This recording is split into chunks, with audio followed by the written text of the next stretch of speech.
Hello friends, welcome to our YouTube channel TSP classes. तो कैसे हैं आप सब? आई होप आप लोग बिल्कुल ठीक होंगे।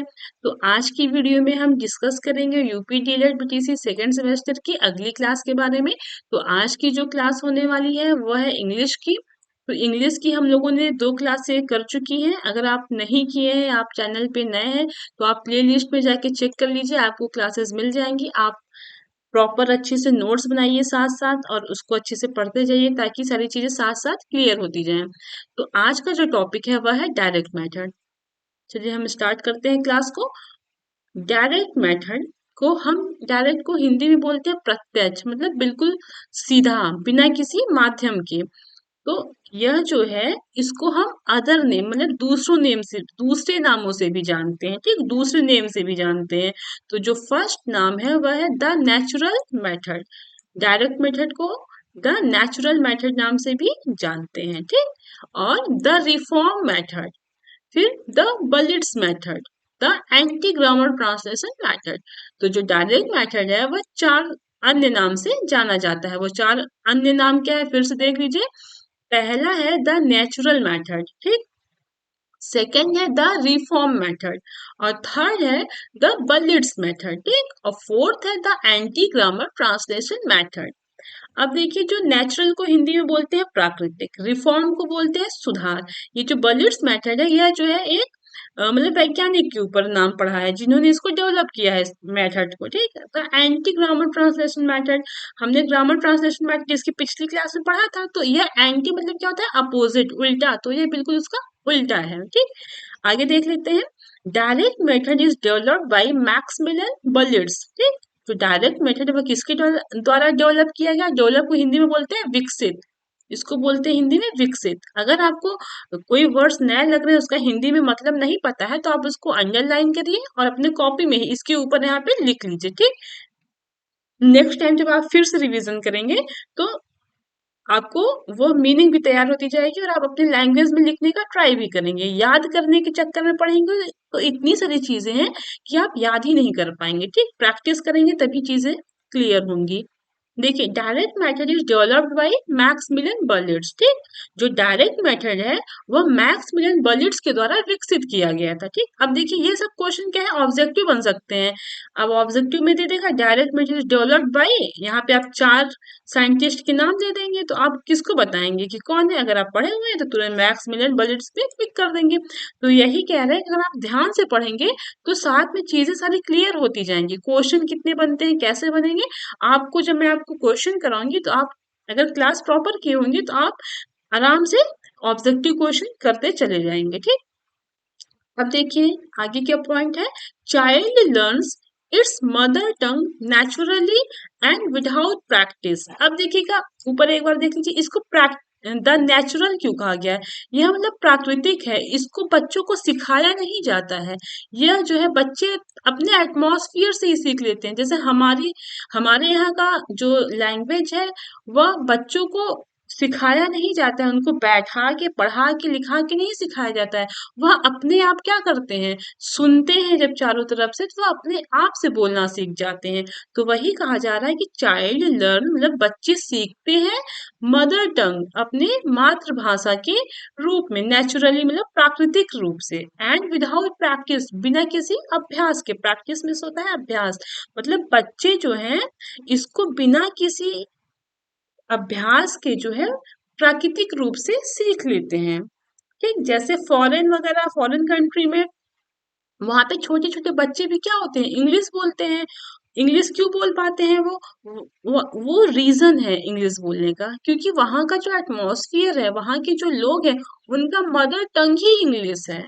तो वह बचपन से जिस एटमॉस्फियर में रहे हैं, जहाँ पे जो भी वह भाषा सुने हैं, वह क्या होता है, ऑटोमेटिक वह बोलना सीख जाते हैं। तो वही कहा जा रहा है कि जो डायरेक्ट मेथड है वह बच्चे क्या होते हैं, अपने आप से सीख लेते हैं। हाँ, मदर टंग, वह उनकी मदर टंग ही वही है, तो वो अपने आप उसको सीख लेते हैं विदाउट एनी प्रैक्टिस, मतलब बिना किसी अभ्यास के। ओके, अब देख लीजिए, direct method is a method of teaching a foreign language direct method जो है वह तरीका है कहाँ का, फॉरेन लैंग्वेज का पढ़ाने का तरीका है, specially a modern language through conversation. देखिए यह क्या है, एक मॉडर्न मतलब अभी नया लैंग्वेज है, और वो भी किसके थ्रू, कन्वर्सेशन। मतलब जो डायरेक्ट मेथड है वह जो है बातचीत करते हैं। जो कन्वर्सेशन क्या होता है, जो हम दो लोग तीन लोग आपस में जो बातचीत करते हैं उसी को कन्वर्सेशन बोलते हैं।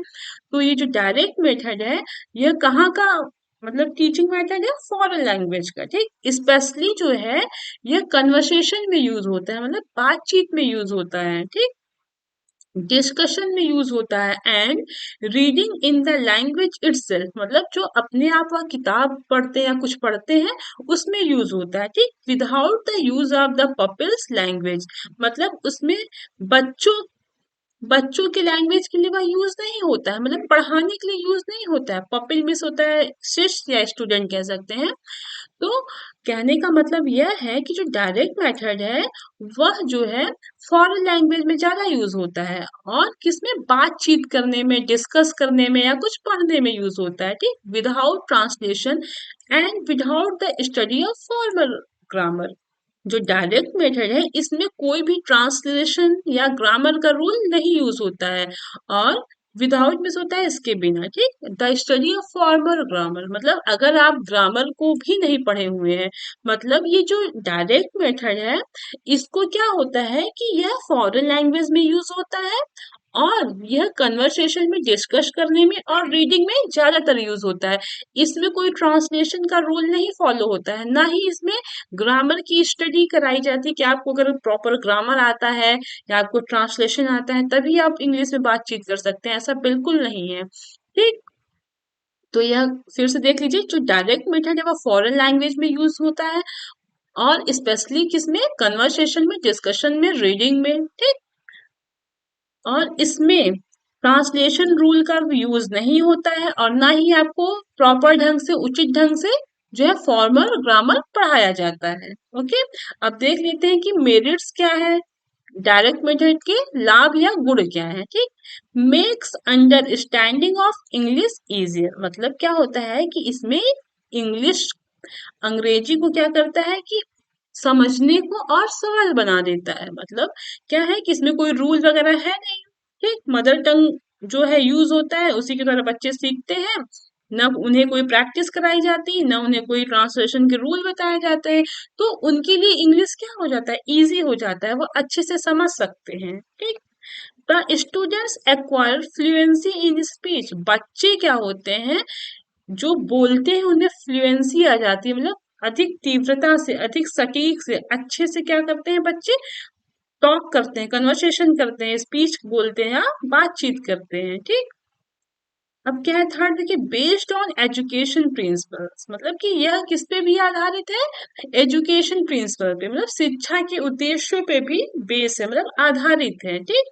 No gap between active and passive vocabulary, मतलब इनके में एक्टिव और पैसिव की जो वोकैबुलरी है उनके बीच में कोई गैप नहीं है, ठीक।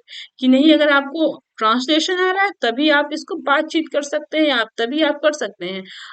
आप अपने प्रॉपर तरीके से, अच्छे से, जिस तरह से बात करना है उस तरह से बात करिए, बिना डरे कि हाँ इस ट्रांसलेशन का रूल नहीं सही है, या हम फॉर्मल ग्रामर का यूज नहीं कर रहे हैं।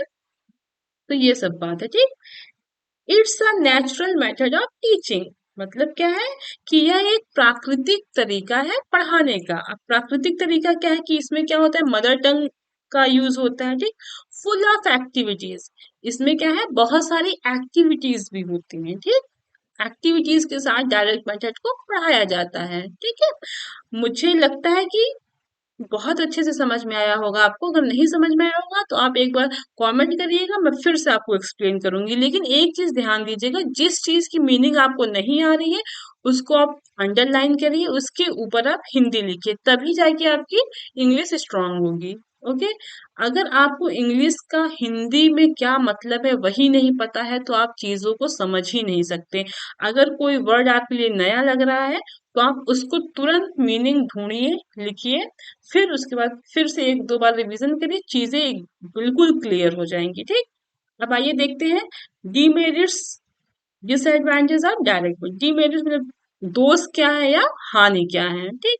More focus on oral work.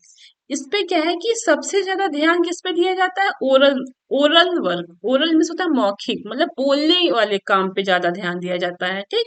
लिखने पे ध्यान नहीं दिया जाता है, ओरल पे ज्यादा ध्यान दिया जाता है, ठीक। Effect in a small classroom or in a small groups, मतलब ये छोटे क्लास के लिए हैं, जिसमें बहुत कम बच्चे हैं, या ग्रुप्स के लिए, छोटे छोटे ग्रुप्स के लिए ज्यादा इफेक्ट है। बड़े क्लास के लिए, बड़े ग्रुप्स के लिए बिल्कुल इफेक्टिव नहीं है, ठीक। Not focus on reading and writing, मतलब ऊपर हम लोगों ने देखा कि ओरल पे सिर्फ फोकस होता है, और पढ़ने पे और लिखने पे इन सब पे फोकस नहीं होता है, ठीक। नेग्लेक्ट सिस्टेमैटिक स्ट्रक्चरल प्रैक्टिस, मतलब कि नेग्लेक्ट मीन्स होता है नजरअंदाज करना, सिस्टेमैटिक मतलब सिस्टम ढंग से, मतलब तरीके से, वन बाय वन तरीके से इनको नहीं पढ़ाया जाता है। जैसे कि मान लीजिए अगर हम लोगों के यहाँ इंग्लिश पढ़ाई जाती है तो क्या किया जाता है, सबसे पहले आपको ग्रामर पढ़ाया जाता है, फिर उसके बाद क्या, ग्रामर में भी आपको पहले नाउन फिर प्रोनाउन, ऐसे हर एक सिस्टम से होता है ना। तो जो आपका ये है डायरेक्ट मेथड, उसमें सिस्टमैटिक स्ट्रक्चरल को क्या कर दिया जाता है, नेग्लेक्ट कर दिया जाता है, ठीक। नेक्स्ट देखिए, this method is not appointed Indian school, यह जो तरीका है डायरेक्ट मेथड, वह हमारे इंडियन स्कूल में अपॉइंट मतलब नियुक्त नहीं है या यूज नहीं होता है। जो आपका ये डायरेक्ट मेथड है, यह फॉरेन की कंट्रियों के लिए ज्यादा बेनिफिट है, या वहां पे ज्यादा यूज होता है, हमारे इंडिया में ये लागू नहीं होता है, ठीक। तो आई होप आपको बहुत अच्छे से समझ में आया होगा। आप लोगों को इंग्लिश बहुत टफ लगता है, इसीलिए छोटी छोटी क्लास एक एक टॉपिक लिया जा रहा है, ताकि आपको चीजें कंफ्यूजिंग ना हो, अच्छे से समझ में आए। एक एक वर्ड का मैं हिंदी बता रही हूँ आपको, जहां पे भी नए शब्द लगे उस पे अंडरलाइन करिए, फिर हिंदी में उसको अर्थ लिख दीजिए, ठीक। और रिवीजन करते रहिए, नोट्स बनाते रहिए प्रॉपर, चीजें अच्छे से क्लियर हो जाएंगी, ठीक। आई होप आपको क्लास बहुत अच्छी लगी होंगी। अगर कोई भी प्रॉब्लम हो तो कमेंट करिएगा, चैनल पे नए हैं तो लाइक करिएगा, शेयर करिएगा और सब्सक्राइब करिएगा। Okay, thank you.